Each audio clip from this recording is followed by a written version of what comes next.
wabarakatuh. Halo teman-teman dan bapak semuanya, perkenalkan nama saya Suci Ramadhani dengan nomor NIM 19329051. Nah, di video pembelajaran kali ini saya selaku pemateri pertama akan membahas materi tentang pertama, pengertian manajemen dan pemberdayaan sumber daya manusia atau yang biasa disingkat dengan SDM. Yang kedua, manfaat dari pemberdayaan sumber daya manusia, dan ketiga, prinsip-prinsip dalam manajemen dan pemberdayaan sumber daya manusia.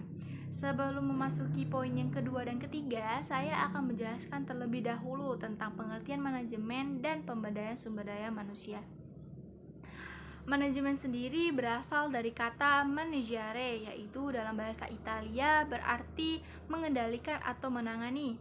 Sedangkan dalam bahasa Inggris, manajemen memiliki arti, yaitu seni melaksanakan atau mengatur. Adapun pengertian manajemen menurut para ahli, salah satunya yang saya ambil yaitu menurut James A. F. Stone. Beliau mendefinisikan bahwa manajemen is the process of planning, organizing, leading, and controlling to effort of organization member, and using all other organization resource to achieve the organizational goals. Yaitu artinya beliau mendefinisikan manajemen yaitu proses perencanaan, organisasi, kepemimpinan, dan pengawasan terhadap usaha-usaha anggota organisasinya, dan penggunaan sumber-sumber organisasi lainnya untuk mencapai tujuan organisasi yang telah ditetapkan. Selanjutnya, pengertian tentang pemberdayaan atau yang sering disebut dengan empowerment. Empowerment adalah suatu upaya atau usaha dalam memberikan keterampilan, pengembangan pengetahuan pada seseorang atau sekelompok yang ada dalam organisasi. Dan yang paling inti ialah pengertian dari sumber daya manusia. Sumber daya manusia adalah individu yang bekerja sebagai penggerak dalam suatu organisasi yang dapat dilatih dan dikembangkan kemampuannya. Jadi, teman-teman, dapat kita simpulkan bahwa manajemen sumber daya manusia adalah suatu kegiatan yang mengelola sumber daya manusia yang siap dan bersedia serta mampu memberikan kontribusi yang baik agar dapat bekerja sama secara efektif untuk mencapai tujuan baik secara individu maupun organisasi.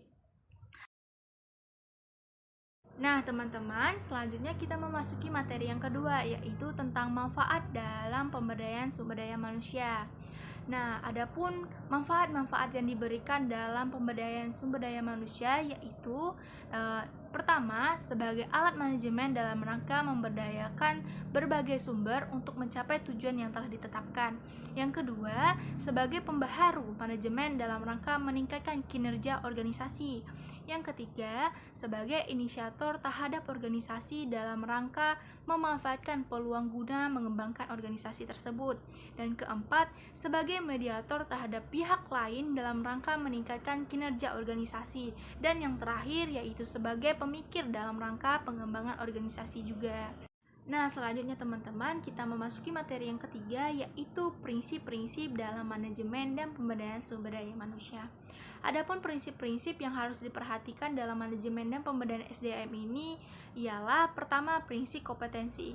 Prinsip kompetensi adalah kemampuan yang dimiliki personal sebagai bagian dari organisasi yang dibutuhkan untuk mencapai tujuan, seperti kompetensi kognitif, pengetahuan, serta sikap ataupun kompetensi keterampilan. Yang kedua, prinsip keoptimalan dan kelebihan dalam kompetensi.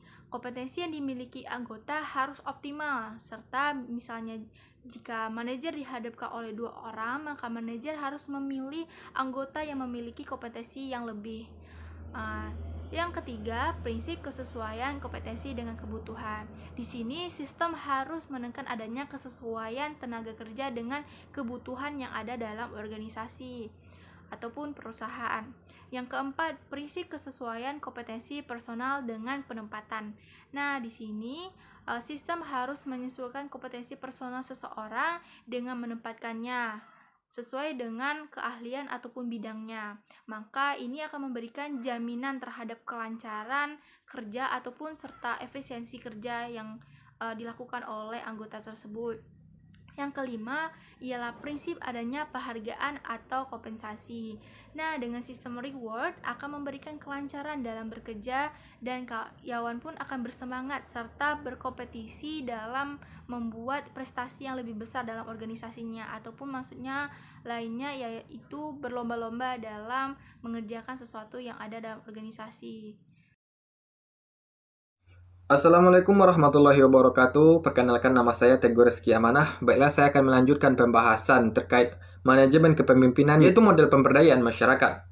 Apa yang dimaksud dengan model pemberdayaan masyarakat? Yaitu, pemberdayaan masyarakat merupakan metode yang dikembangkan dalam praktik pekerjaan sosial yang salah satu tujuannya adalah mengatasi permasalahan yang ada dalam masyarakat.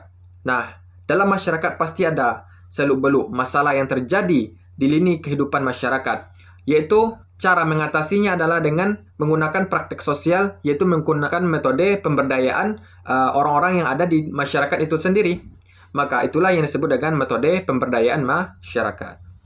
Selanjutnya adalah strategi pemberdayaan.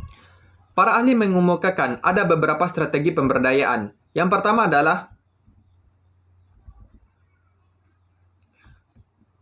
adalah Desire. Tahap pertama dalam model empowerment, yaitu dengan adanya keinginan dari manajemen untuk mendelegasikan dan melibatkan pekerja, yang termasuk di dalamnya adalah memberi kesempatan untuk mengidentifikasi permasalahan yang sedang berkembang. Selanjutnya adalah trust. Setelah adanya keinginan dari manajemen untuk melakukan pemberdayaan, langkah selanjutnya adalah membangun kepercayaan antara manajemen dan karyawan. Dengan adanya saling percaya antara anggota organisasi, akan tercipta kondisi yang baik untuk pertukaran informasi dan saran tanpa adanya rasa canggung satu sama lain, apalagi antara atasan dan bawahan. Ini akan memberikan kesempatan kepada karyawan untuk berpartisipasi dalam pembuatan kebijakan. Selanjutnya adalah strategi confident. Langkah selanjutnya adalah strategi confidence. Setelah adanya saling percaya sebelumnya, maka akan menimbulkan rasa percaya diri dari diri karyawan itu sendiri dengan menghargai setiap kemampuan yang dimiliki oleh karyawan-karyawan itu sendiri. Selanjutnya adalah credibility. Langkah keempat, menjaga kredibilitas dengan penghargaan dan mengembangkan lingkungan kerja yang mendorong kompetisi yang sehat terhadap terciptanya organisasi yang memiliki performance yang tinggi. Salah satunya adalah memandang karyawan sebagai partner strategis ataupun peningkatan target di semua bagian pekerjaan.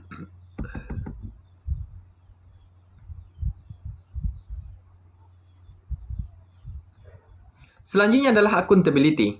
Tahap dalam proses pemberdayaan selanjutnya adalah pertanggungjawaban.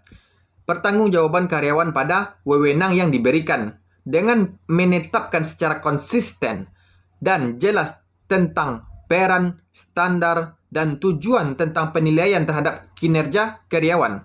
Tahap ini sebagai sarana evaluasi terhadap kinerja karyawan dalam penyelesaian dan tanggung jawab terhadap wewenang yang diberikan. Selanjutnya adalah communication. Atau langkah terakhir adalah dengan mengkomunikasikan. Dengan adanya komunikasi yang terbuka untuk menciptakan saling memahami antar karyawan dan manajemen.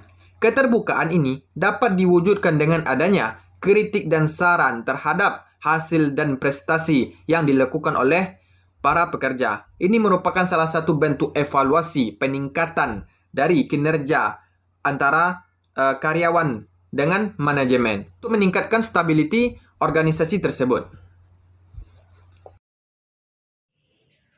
Bismillahirrahmanirrahim. Saya Sylvia, NIM 1932946 akan menjelaskan materi selanjutnya dari kelompok 12, yaitu tentang pengembangan sumber daya manusia melalui pelatihan dan pendidikan, yang mana di dalam pembagian kekuasaan yang adil dapat meningkatkan kesadaran politik, serta dapat menyadarkan kelompok yang lemah untuk meningkatkan proses dan hasil kerja mereka dalam bekerja.